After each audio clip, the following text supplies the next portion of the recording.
"Why are you here?" my mom muttered, chopping onions without looking up.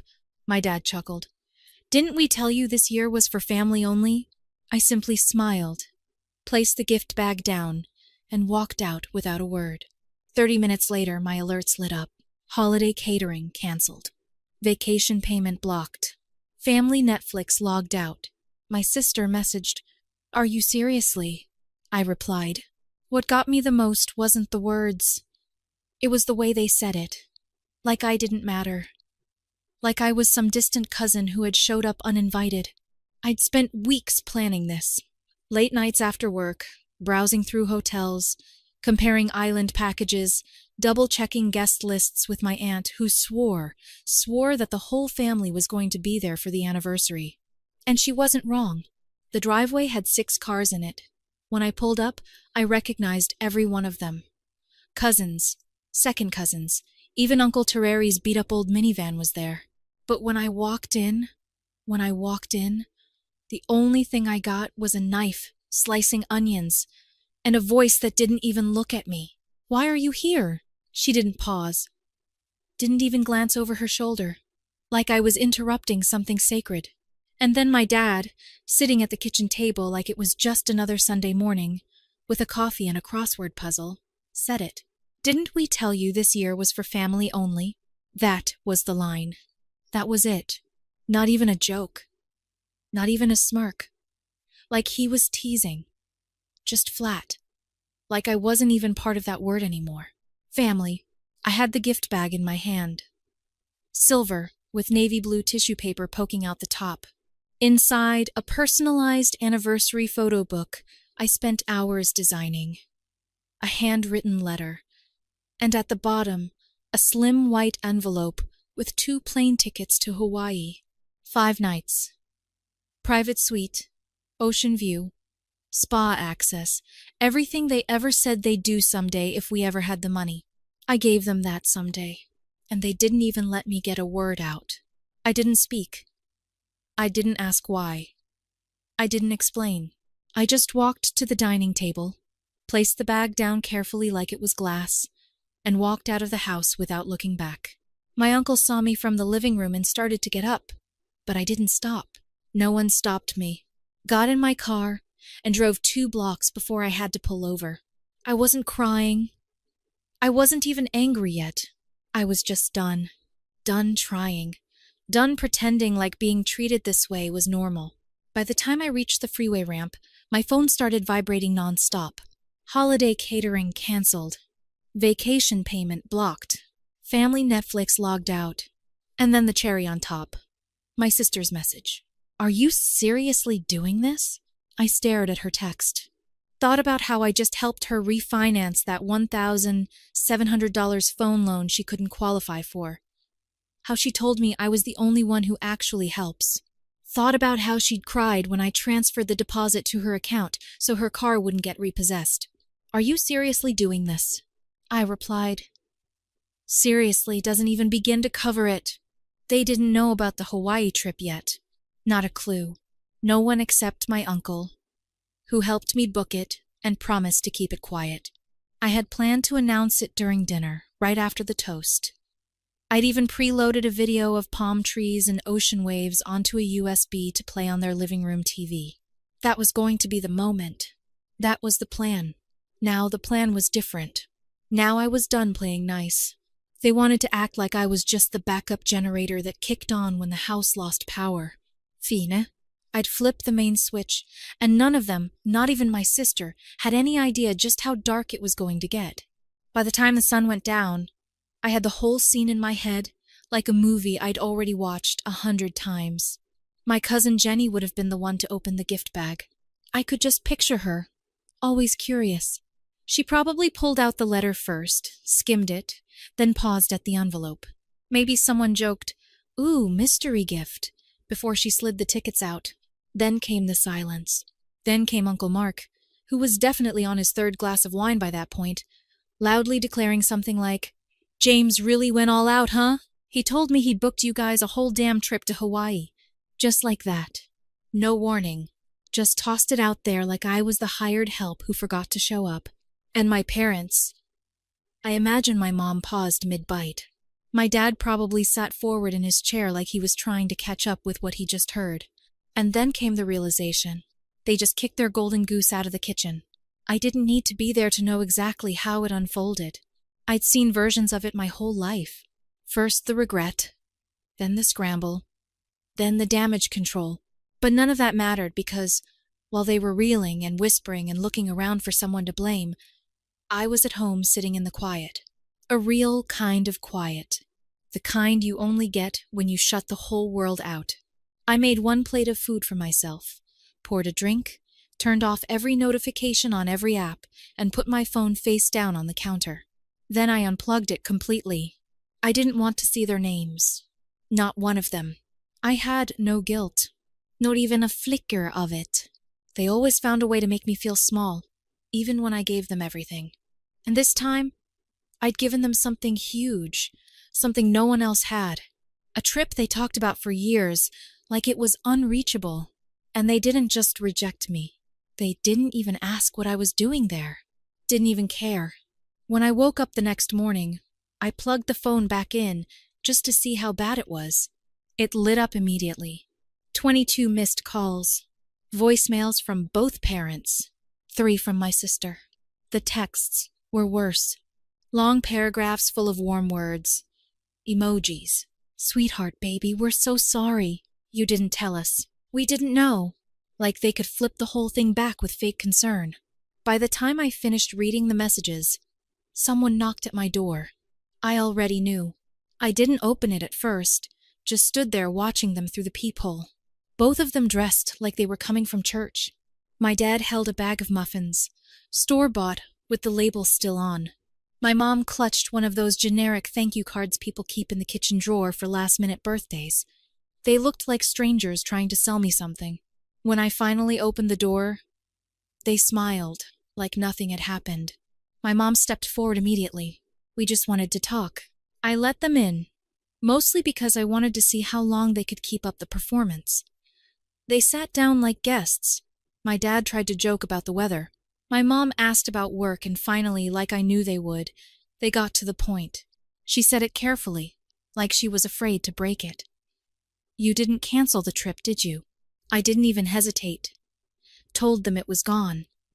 I'd sold the whole package to someone else that morning. The shift was instant.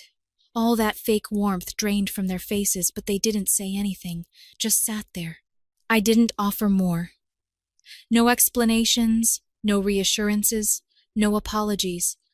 After a few awkward minutes, they stood up and left without touching the muffins. My dad said they'd talk later. My mom gave me a look like she was calculating something, like a plan was forming. I thought that was it. But later that night, I'd find out just how wrong I was. Part 3, retaliation. The only reason I knew something was wrong was because of the tilt. My car didn't sit right when I turned onto the street. It was leaning forward like it had dipped its head in shame. For a second, I thought I was being paranoid. But as I pulled into my driveway, the shine from the street lamp hit just right, and I saw it. 2 front tires, slashed, not deflated, not low, ruined. I didn't get out of the car immediately, just sat there in the driver's seat, staring at the damage like it was part of someone else's story. But I already knew it wasn't random.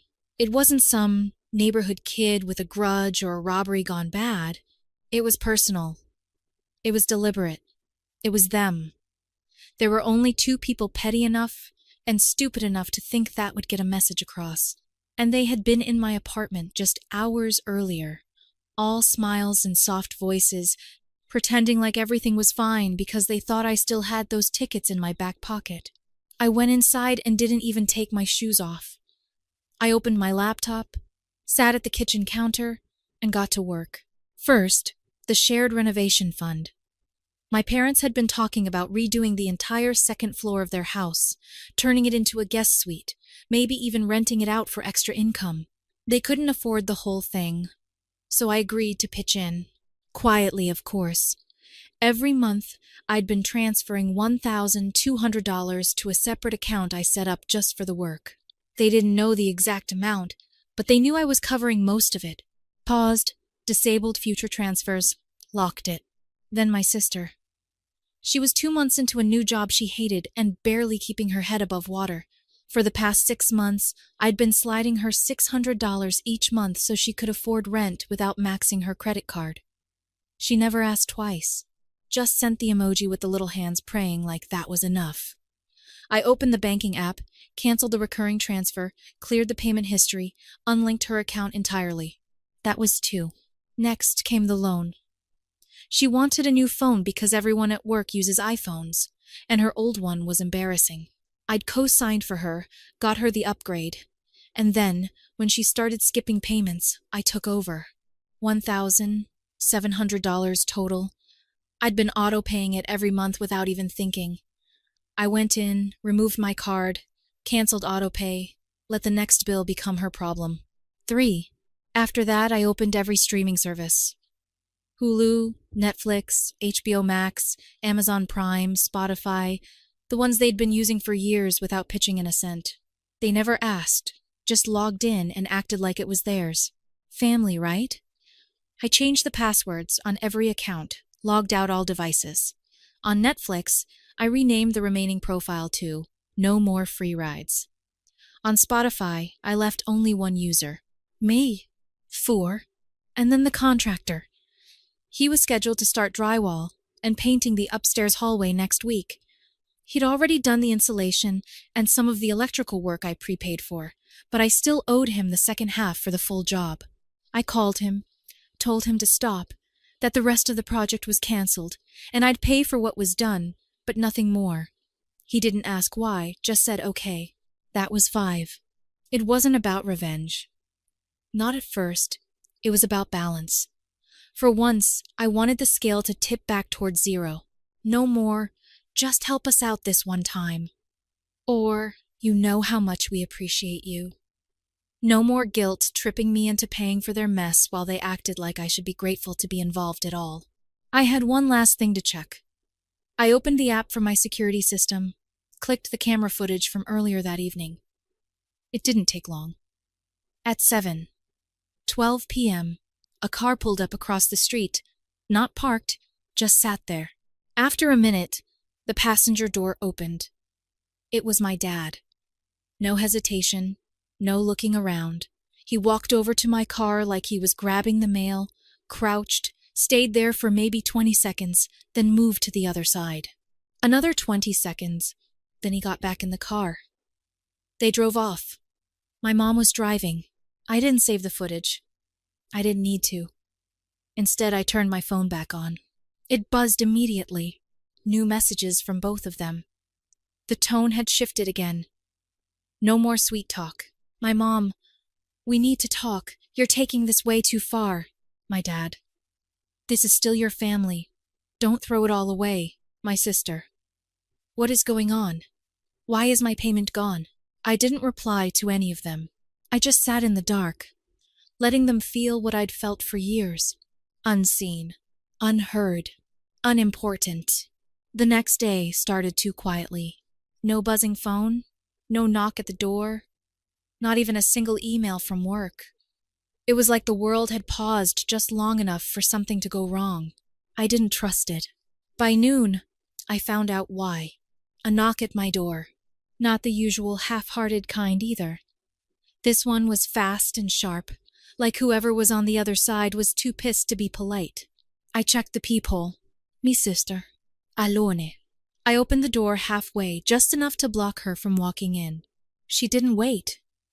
Didn't even say hi. You cut off my phone payment? No lead up, no pretensi. I told her yes. I also told her I cut off everything else too. Rent help, streaming, allowance, and that she should probably check with mom and dad before asking why. She looked at me like I'd spit on her. You're seriously punishing me for something they did. I didn't say anything at first. I let the silence stretch. Then I asked, did you say anything when they kicked me out of the kitchen? She didn't answer. Did you stand up for me once? More silence. Then she tried a different angle. Okay, maybe I didn't. But you think slashing your own family's tires is normal? I just blinked at her. You think I don't know it was them? You think I don't have it on camera? That stopped her. She looked away for the first time, fidgeted with her keys, then almost under her breath, "Mom said you wouldn't call the cops." That was it. I stepped back, told her I was done, and closed the door in her face. Not hard, not dramatic, just enough to end it. 5 minutes later, my phone started blowing up again. My mom sent another series of texts. Apologies, explanations, stories that didn't make sense. My dad followed up with some nonsense about needing to release the frustration. They were spinning now, grasping for anything that would keep me from doing what they thought I might. But then came something I didn't expect. A message from a cousin I hadn't spoken to in 2 years. Brandon. Grew up with me. Moved across the country. Barely kept in touch. The message was short. "Hey, you might want to check Facebook." Uncle Ray posted something weird. So I did. Uncle Ray, known for barely understanding how to tag someone in a photo, had apparently decided to take a side. He posted a rant. Long, angry, public, about ungrateful kids, fake family loyalty, and how even the most generous heart can be poisoned by entitlement. He didn't say my name, but he didn't have to. Everyone in the family group chat would know exactly who it was about. That wasn't the worst part. The worst part was the comments section. Aunts, cousins, people I hadn't heard from in years, all chiming in. Guess who wasn't invited for a reason? Thought he was better than everyone. Always flashing money, but no respect. I sat there scrolling, watching the pile-on happen in real time. My family had turned on me again. But now, it was public. And then came the message that made me freeze. "I think we deserve those tickets, not him." It was from my mom. Not to me. To Uncle Ray. In the comments under his post, like she forgot for a second that I could read.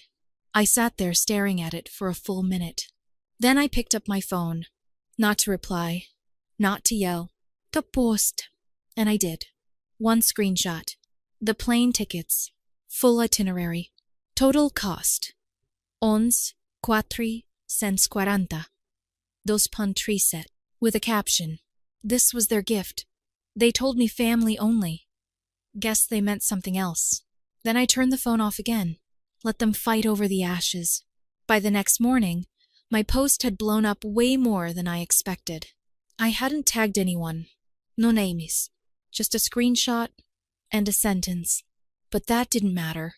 The people who needed to see it saw it. And the ones who didn't were quickly filled in by everyone else. By noon, I had 20 unread messages. By 1, I had 42. By 2, I had a voicemail from Uncle Ray himself. His tone a lot less brave than the one he used on Facebook. He wanted to clear the air. Said he didn't realize the full story. Right. The rest of the family chat was imploding. Half the cousins were siding with me. The other half were pretending they'd never commented anything. Screenshots were flying around, and the group admin, my cousin Tessa, finally archived the chat and texted me privately to say, "It's a damn war zone." I hadn't even moved from my couch. Around 3 p.m. there was another knock on my door. Not my sister this time. My parents. They didn't wait for me to open it. They just stood outside ringing the bell, then knocking again over and over. I didn't move. After 5 minutes, I heard the envelope slip under the door. When they left, I picked it up. Inside was a handwritten letter from my dad. I could tell he wrote it quickly. His handwriting was a mess, and the pen bled in a few spots where he probably pressed too hard. He said they were sorry, that they weren't thinking clearly, that it wasn't supposed to go that far. He ended it with a single line. "We've waited 35 years for that trip. Please don't punish us for one mistake." I laughed out loud. One mistake. I could have made a scrapbook of their one mistakes. Not even 30 minutes later, I got a call from the contractor who was supposed to finish the second-floor renovations. He said my dad had reached out to him, offered to take over the payments, but the card declined twice. Then came the second call, from the cell phone carrier.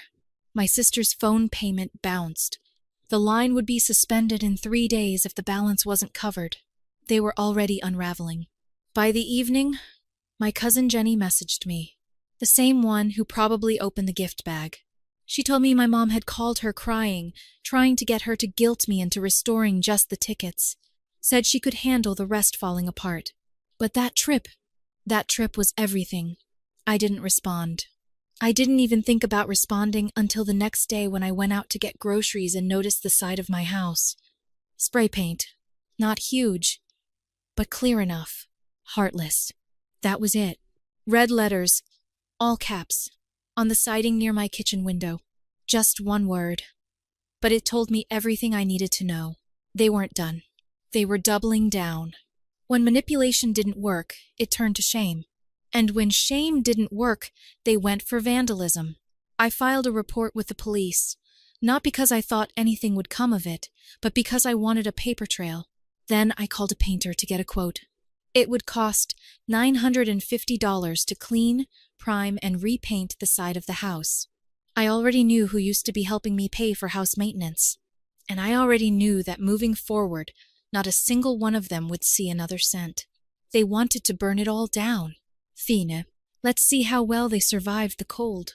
By the end of the week, the group chat had gone silent. No memes. No photos of someone's baby. No birthday reminders. Just silence. Like the whole family had agreed to stop pretending it was ever a family at all. I kept the voicemail from the police, just a courtesy call to let me know they documented the incident and would monitor the area for further reports, which meant we won't do anything unless you catch them red-handed with a spray can in daylight. I didn't care. The damage was minor. The point had already been made.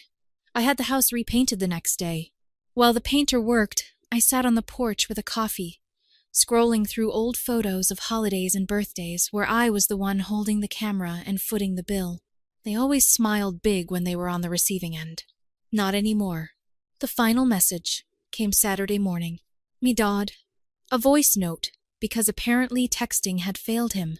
He said they'd made a mistake, that they lost their temper, that I misunderstood their reaction at the kitchen that day, that it was supposed to be a joke. Then, after a long pause, he dropped the real reason for the message. We can't afford the Hawaii trip ourselves. It's not like we can ever do something like that again. You know this. He was trying to sound defeated, but I heard the edge underneath. The blame wrapped in disappointment. That afternoon, I called the travel agency. I told them the situation, told them I had already resold the package to a friend. They were nice about it. Said I could still send a cancellation notice to the original guests if I wanted, just for formality. I didn't. Let them wonder. Then, I logged into the bank and made one final change. I had a shared emergency account with my parents. They didn't touch it often, but it was there just in case. Quiet, reliable. They considered it a backup plan, something they assumed I'd always fund just in case things got tight. I emptied it. 12000美元. Transferred to a separate personal fund I created under a name they'd never recognize. That night, I got one last text from my mom. If you don't help us, everything falls apart. She was right.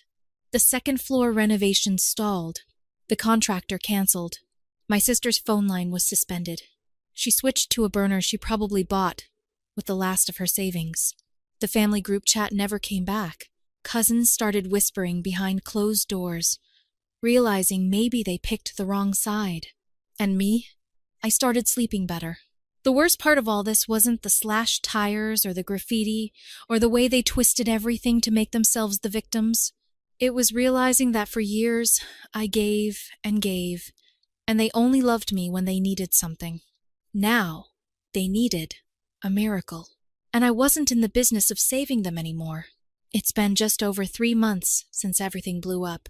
I didn't think they'd stay quiet this long, but apparently rock bottom comes with its own kind of silence. Then, last Thursday, I got a letter in the mail. Not a bill, not spam. Handwritten. No return address. The handwriting was shaky. Looked like someone had written it with their non-dominant hand on purpose. Inside was a single line. Grandma wants to see you. She's not doing well. No name. No details. Just that. I hadn't seen my grandmother in almost a year. Last I heard, she was still sharp. Still gardening. Still the only one in the family who never asked me for money. And she never got involved in drama. She just watched, judged quietly, and kept to herself. So I called her. She picked up on the third ring like she'd been waiting for the call. We talked for 15 minutes. She didn't ask me about Hawaii. She didn't mention the group chat. She didn't even bring up the tires, or the vacation, or the Facebook post. Instead, she asked if I'd help her with something. Not money, not errands, not even anything big. She wanted to sell her house. Said she was tired of playing witness to all the nonsense. That she was moving to a retirement condo downstate. That she didn't trust anyone else in the family to help her handle the details. I said yes without hesitating. The next day, my cousin Brandon called me out of the blue. Said, "Did you really talk to Grandma?" I told him. "Yeah." He paused, then said, "She's leaving the house to you. You know that, right?" I didn't. Turns out she changed her will a month ago. Removed my mom. Removed Uncle Ray. Removed half the people who were still waiting for her to die, so they could split the property like a buffet.